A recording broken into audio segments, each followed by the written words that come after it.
A lot of people have been asking about the cold start on this, and there's been some back and forth on how well these typically start when cold, and it was 25 degrees, so not too bad.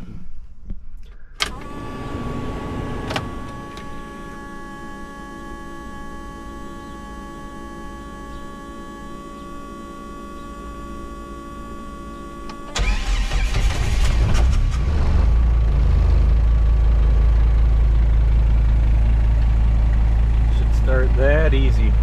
25 degrees.